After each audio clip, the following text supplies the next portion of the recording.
G'day folks, welcome to Backyard Legends with Bevo. I'm your host Bevan Jones, where we talk to some absolute legends, from celebrity chefs to superstars of sport and entertainment icons. They tell us about the windows that they broke while playing backyard cricket, to building amazing tree houses and slip and slides as well, and how they relax in their backyards today.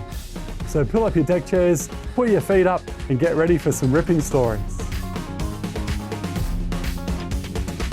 For 50 years, Garden Master, the home of quality sheds, has been the trusted name in Australian-made backyard solutions. We believe every backyard is unique, so we offer customised sheds, aviaries, animal shelters and shade houses. Our expert team will work with you to bring your vision to life. Half a century of passion and craftsmanship has earned us a reputation for quality and excellence. Join the thousands of Australians who have already discovered the Garden Master difference. Visit gardenmaster.net.au today to explore our range and redeem your special anniversary offer. Let us help you create the backyard of your dreams. Garden Master, where quality meets customisation.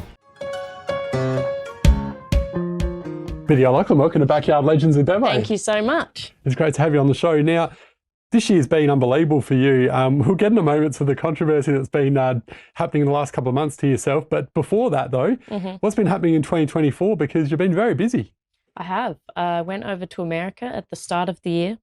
I was sort of looking for a job at the Daily Wire, that conservative media company based out of Nashville. You know, Ben Shapiro and Jeremy Boring, and they're sort of a news media program. They release lots of podcasts and things like that, commentary on the state of America and the world. But they also started making film and TV shows. So right down your alley. Yeah, right up my alley. And because I'm like cancelled in Australia, and before the official cancellation, which happened like a couple of months ago, I was soft cancelled. So I just didn't get gigs anymore. You know, my film and TV career, which was just beginning, just died. So I went to America to try and get a job with them and meet their producer. And anyway, he couldn't hire me because they're too small, but it was really great to meet him. He's a lovely guy. And then I ended up going to Austin. My friend said, go to Austin. He's a comedian as well. And I did. And I fell in love with stand-up comedy again. I did a show called Kill Tony, and I went on the Mothership open mic, and I did another open mic. I was only there for like 10 days, but I just fell in love with comedy again. Would you go back to America again in the future? Yes. Yeah? Yeah, definitely. Hopefully next year. Incredible. Well, let's get to, like I said before, the couple of months after that, because it's been controversial city. Everyone in Adelaide knows who you are now. So if they didn't already know you, what's been happening and how did this all come about? So what happened was about a year ago, I did the open mic. It's sort of an open mic. You don't get paid, but it's a comedy fortnightly gig at the Cranker, the Crown and Anchor Hotel, called Cranker Comedy. And I did a gig where I dared to make fun of trans people and that whole woke ideology. And I thought it was going to be my last gig, so I got it filmed, and the girl who filmed it asked not to be credited. She was like, were you joking? And I was like, yeah. Anyway, and then that was my last gig. It was my fifth and last gig stand-up last year, and then I went to America, fell in love with comedy again, and I came back, and I was determined not to give up again, because I've given up stand-up a few times, or just sort of become disheartened and stuff like that.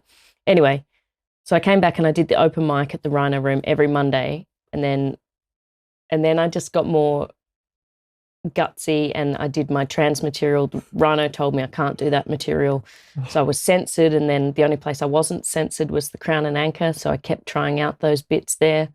And then one day I got the phone call saying you've been banned from the Cranker Comedy, not the pub itself, but the guy who runs Cranker Comedy was very reluctant to do it, but he got the orders from the publican, I believe, who was basically strong-armed by his non-binary staff. So it's just these woke people who just hate me. And I live near there, so I walk past a lot, and they'd probably be pouring pints going, how does she know what sex she is? They're all blue-haired. How does that make you confused feel though? Because I thought in this day and age, everyone should be treated equally, and they're trying to make the world, a more happier place and everything. But it feels like you've been victimized and bullied. How do you feel about that? Yeah, it wasn't nice. It was nice to know that it wasn't personal from the comedian guy, the guy who runs the comedy club. But no, it wasn't a nice feeling to know that all these people like hated me so much that they couldn't even bear me, telling some jokes in a back room of a pub. And then it blew up. Like the advertiser picked up on it after I posted a post about it for about 10 minutes, and then I took the post down, and the advertiser grabbed it already. And then it was, and I was scared because they rang me to talk about it, and I wasn't sure if that was going to be a hit piece or something, But I talked to them, and then it was a very neutral story, so that was good. It was balanced, and it just sort of blew up, and now it feels a little bit frightening sometimes. Like I don't know who hates me, because now more people know who I am. Yeah. And just yesterday, I was walking down Rundle Street, and there were a couple of guys behind me, and we stopped at the traffic lights, and this lady, she just glared at me. Like she gave me the biggest death stare, and it was very obvious. And the boys behind me just started laughing, and I was like, "Did you see that?" And they were like, "Yeah." And it was just this woman who just stopped and stared at me, and that's all because I've dared to say that women don't have willies, and dared to tease men who think they're women. As I said before, it's everyone each their own, and that's what comedy's all about, right? Having a laugh, and yeah. People just take life way too seriously these days, Biddy, honestly. And it's not fair that I can't joke about these people, but they can tease, conservatives. They can tease Republicans or MAGA, Trump voters or supporters. That's fair game, but they're off limits for being teased. It's just crazy. Do you ever, when you were younger, you grew up with 4 other siblings as well, and we'll talk about your mum afterwards as well, famous comedian Fiona, but were you ever in the backyard getting, your siblings giving you a hard time saying, Biddy, you're not a comedian, come on, give it up? No, I thought I was really unfunny, and I remember Mum didn't do many jokes about me, and I was quite sad about that. I remember just one time I was like, but why doesn't she joke about me? What's wrong with me? No, I wasn't. I was a performer. I liked doing theatre, school stuff. And in the backyard, we actually made movies. So we didn't play cricket in the backyard. We had like a backyard, a side yard, and a front yard. We played cricket in the front yard. We made movies in the backyard. What sort of movies? Just silly ones. One's called James Bond and the Attack of the Clone, although we filmed that one at my cousin's house, their backyard. And Christmas movies, we would make them up. So they'd be filmed sequentially. Right. So we'd make up the story as we went along. Rudolph, I've got the magic candy cane.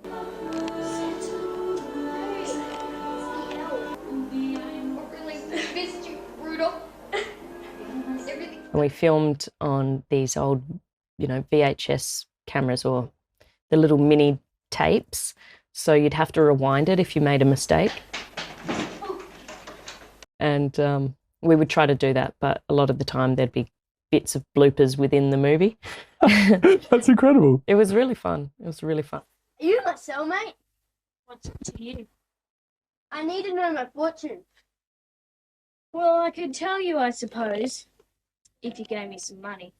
It was really fun. And I remember one time, because my cousins, they had made a movie with their cousin on the other side of their family, and they showed it to us one day, and I was like, oh my goodness.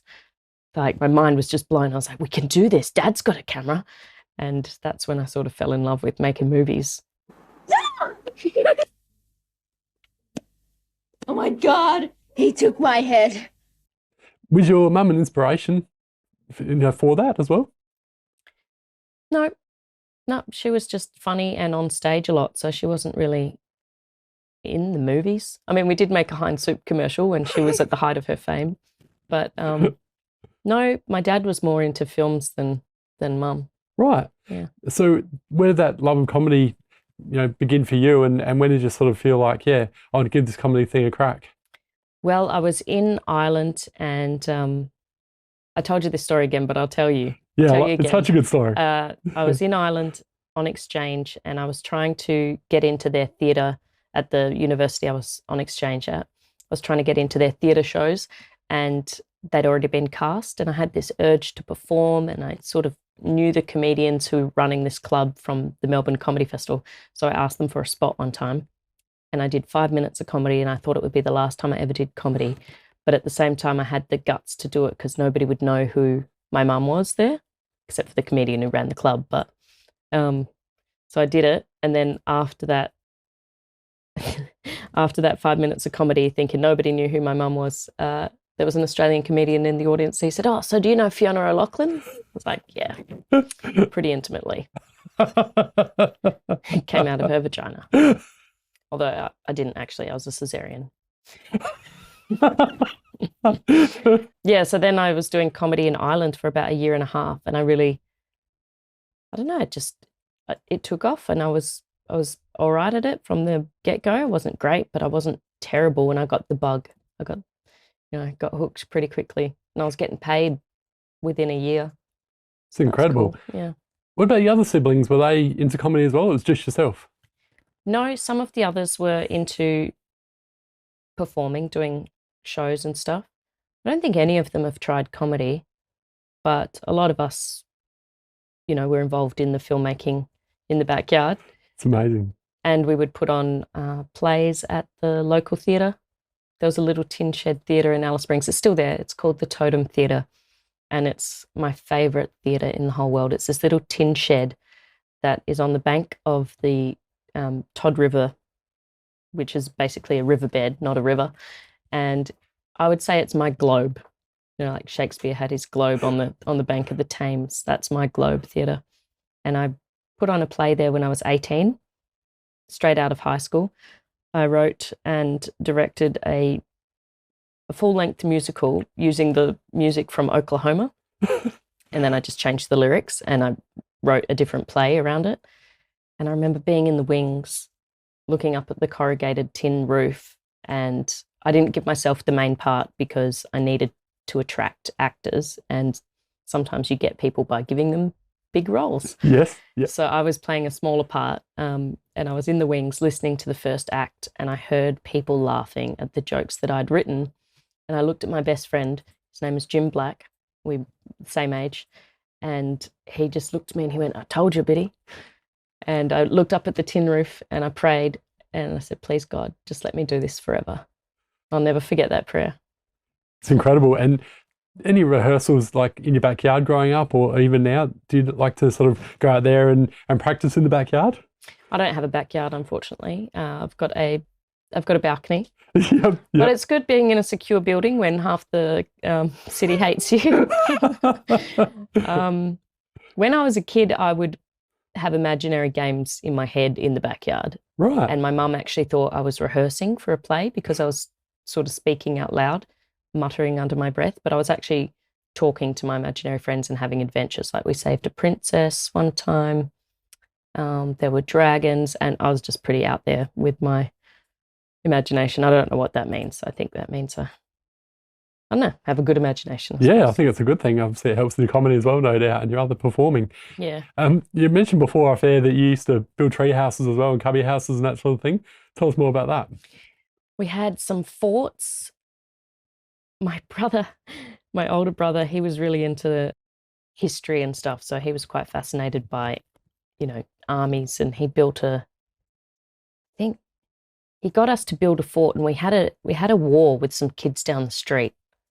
And I do remember that my cousin and I were forced to be the nurses because we were girls. So we had to dress the wounds of the boys who had probably bruises from the cedar berries in these sort of slingshot things that my brother invented. Fair enough.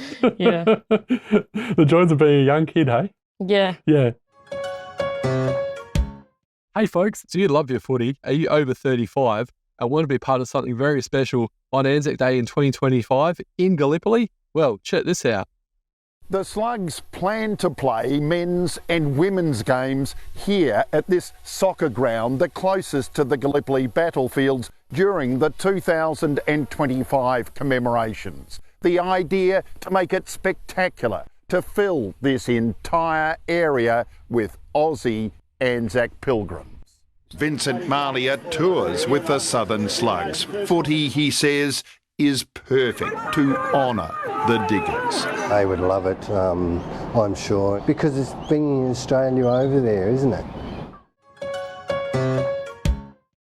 I went to boarding school, and when I was at boarding school, Dad got rid of this junkyard in the corner of the garden, in the backyard, and he turned it into a pool just in time for me to be at boarding school.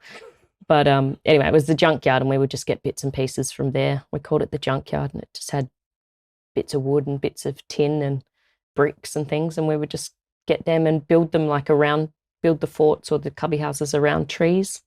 That's so cool. Yeah, it was cool. And we had this red mud brick wall out the front of our house. It was built by an Italian guy in like the 50s or something. So, mud brick. Yeah, of course. Rammed earth. Yes. But he neglected to put one key ingredient in it. I believe it was concrete.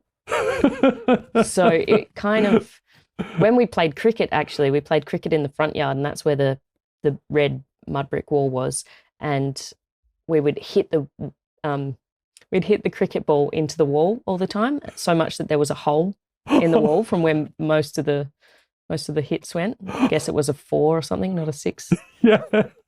And then that wall had to be taken down because it was at risk of falling on a child riding his bike down the street or something. We used that wall and a tree, and we made this awesome cubby house one time with like levels and stuff like that. That's incredible. I love those stories. Do you feel as though, like in this day and age, obviously kids are so much on their screens and that sort of thing. Do you feel like you want to create those same memories with your daughter Dolly as well growing up now? Absolutely. It's hard, like living in an apartment in the city, but hopefully that's not permanent. My dad still does have that house with that big backyard, but there's no longer a junkyard to build things. But Dolly and I build forts inside the house with blankets and things. How cool. Yeah. And we actually don't watch that much TV. We've got a DVD player, so I prefer that because then I can control it a bit more. You know what I mean? You're one of the few people I know that's got a DVD player. That's amazing. Yeah. I went to the op shop. We go op shopping and we get like movies, DVDs, and it's just a bit easier than I have had Netflix in the past, and it's just too hard when there's all those colourful options up there and they want to watch that, and it's just like, ugh, yuck. Get rid of it. I totally understand where you're coming from, for sure. When you're on the road and stuff, Biddy, does that sort of give you inspiration for some of your shows and come out material as well? Yeah, definitely. I mean, everything gives me inspiration for material. And I write them on Post-it notes, and then I put it in a little shoebox. Oh. And then when I, sit down to write a set, like for the open mic, I'll just get the shoebox out and go through the Post-it notes and that's cool. That's so cool. Type up my jokes. I type them up into like a little thing because that's how I commit it to memory. Other people think that's a bit weird, but I've always been more of an actor, I thought. So I'm an actor doing a stand-up. I love that. And let's get back to growing up and stuff, obviously with having your mum Fiona as a famous comedian, and you've recently performed together, which we'll get to in a moment, but growing up there must have been some pretty cool backyard barbecues and stuff with your mum performing and stuff, and did you both perform together in the backyard and to all your friends and family and that sort of thing, or? I do remember putting on shows as, early teen. So mum didn't really become famous until I was about 13, I reckon. I think it was at 12, 13. And all those cool barbecues happened when I was at boarding school. Oh. So again, I missed out on all the famous comedians coming to our house. But, I met them at the Melbourne Comedy Festival and stuff. But no, I think mum did her thing. And then when it was time for the kids to perform, she let us perform. We'd just make up stupid plays or whatever. And my dad's 40th, she rewrote the lyrics to a Bob Dylan song. I think it was How Many Kids Does One Man Have before he remembers their names or something like that. That's brilliant. So she helped a lot and she inspired a lot. Yeah. Been a mentor for yourself as well throughout your comedy career? Yeah, she's one of the first people I'll run a joke by. That's you know? amazing. Yeah. And I love making her laugh.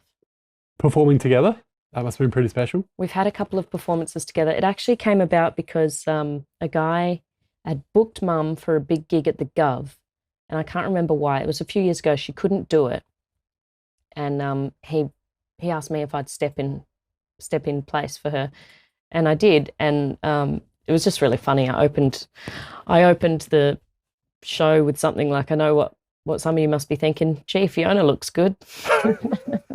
That's so good. And then we did another show together a few weeks later, and it was just a hoot. So we did it again at the Fringe in 2022, where I basically opened for her. I'm like, I wish we did this years ago, you know, when I was first starting out, or when I stopped doing comedy, because I was doing comedy in Ireland and I came back to Australia and I thought, oh, I can't step on Mum's toes. But I wish I just sort of went, whatever, and asked her for help instead. But anyway. Do you reckon you'll do it again in the future together? Yeah, absolutely. Yeah. Fantastic. And are you still singing and performing as well, other than your comedy? Yep, still singing. I'm not getting out on the street to busk as much anymore because I got an amp, and now I've got the amplification to go in the middle of the mall, but it's actually more of a hindrance because then you got to wait around for like 2 hours for your spot. Whereas before I would just take my guitar into Gawler Place and sing. Because Awesome. the buildings would give me a bit of an echo, amplification echo. Anyway, and now I know that it's not permitted to busk in Gawler Place, so I just haven't been busking that much. Understandable. But I do sing in my shows. Getting back to the backyard side of things, and obviously you spend a lot of time on the road being away from Dolly and away from your family, a pretty hectic lifestyle as a comedian. Do you sort of like to, whether it be away on the road or whether it be coming back to Adelaide, do you have a spot where you like to just sit back and relax, or to be sitting on a hammock or something like that? I do like sitting in hammocks in backyards. So I started in 2010. It was my 22nd birthday, 14th February. And then I did it for about a year and a half, and then I stopped for ages. I went to film school, pursued acting and stuff, and then I got back into it in 2020, and then the world shut down, and then I got pregnant because I didn't social distance. And so yeah, sort of got back into it as I've been a mum. So I haven't done all the touring and stuff that I would like to, but one day, hopefully. And I think it'll be a lot easier as she's older. So you take her with you on the road and everything as well, you reckon? Hopefully. Yeah. I mean, if things go well, or if I can make a career out of this at the moment, not really, but hopefully I can. And if things go well, I'd bring her with me and I'd homeschool on the road, I reckon. So what is the situation like? You know, is it a case of you can perform but you just can't talk about that trans stuff? Or when you say you're completely cancelled, does that mean you're not able to do gigs at all anymore with them? Like, explain that a bit more. It's kind of, being in Adelaide's tricky because there are only a few clubs and all of the clubs have asked me not to press the big red button, which is fine, but it's hard as well because sometimes you've just got a little side remark and it's like, no, I can't even do that, you know? So it's inhibiting and it's frustrating. And then I got actually cancelled. So after the advertiser picked up on that story and blew it up, I'd already organised to be doing a solo show at the Duke of York Hotel. And then that sold out because everybody was like, support this girl. And then the Duke received so many threats from these people that just hate me, that they cancelled the show. No. So it's sort of, it's a bit frustrating. And then I did that show that was meant to be at the Duke. I did it at the Havelock Hotel because they got in touch and they said, we'll support you. Fantastic. Then Isaac Butterfield, you know that comedian guy? Yeah. Yeah, he's huge. And I saw that you performed with him. That's amazing. Congratulations. Yeah, thank you. He saw that I, got cancelled and he made a video about it. And then he said in the video, would you like to open for me at the Palais in Melbourne? And I was like, yes, please, because I'd been in the wings of the Palais while Mum was on stage. Wow. At doing the gala spot for the Melbourne Comedy Festival. So I was like, well, that'll be cool to be on that stage. Incredible. Doing comedy. And with his audience, you know, they don't care. They're going to Yeah. love it if you tease people, you know, wokeness and all that stuff. Right down your alley. Right down my alley. And then he had to cancel my opening spot for that because the Palais Theatre got so many complaints that they said to him that he'd have to pay $8,000 extra in security to have me open for him. You're kidding me. Yeah. Oh, my So- goodness. Biddy, far out. So the Oh. problem isn't that I can't perform, and it's that these people, they're just out to get me, and they'll just keep complaining. Just these, I don't know how many of them are complaining. Maybe it's 4 or 5, but they're very loud and they're very threatening, I suppose, because they can do stuff like that. But it got me to open for the Adelaide show, which was awesome. Fantastic. And we just kept that under wraps until I was on stage, basically. Oh, that's good. So yeah, I don't know. I don't know what it means because I was speaking to a manager. I wasn't asking him to represent me or anything. I've just known him for a long time, just having a cup of coffee many months ago. And he said, "Are you still talking about that stuff? Like women's rights?" Because I post about that on my Instagram. And I guess it just makes sort of agents or managers maybe not want to touch you or something. I don't really know. People just need to get life, honestly. It's just Yeah. ridiculous, isn't it? Yeah. Yeah. Hey, before I let you go, I just wanted to ask you about your balcony and obviously it's not a bit different to how you grew up in Alice Springs with your backyard, your big backyard, but are you the sort of person that likes to decorate your balcony with different plants and that sort of thing as well and bring your own little backyard to it? Absolutely. My daughter Dolly and I just planted some basil and some parsley in spring. Cool. So we're popping that on our pasta, and we've got some petunias coming up. And I put the Aussie flag up on Australia Day. Beautiful. Yeah. And I've got a little Christmas tree that's a live Christmas tree, but it's just tiny. So after that, after the Christmas season, I'll just put it on the balcony. Are you going to be here for the Adelaide Fringe? I don't think so. I think that's when I'm going to take off and try and do America again. Well, I really hope it just works a month. out. Yeah. Yeah. I'm going to do Perth Fringe if they don't cancel me. And then Adelaide, I figure, is always going to be here, and I don't want to burn up my audience. Biddy O'Loughlin, thank you so much for coming on Backyard Legends with Bevo. You're very welcome. You're a legend. Thank You you. are definitely a backyard legend.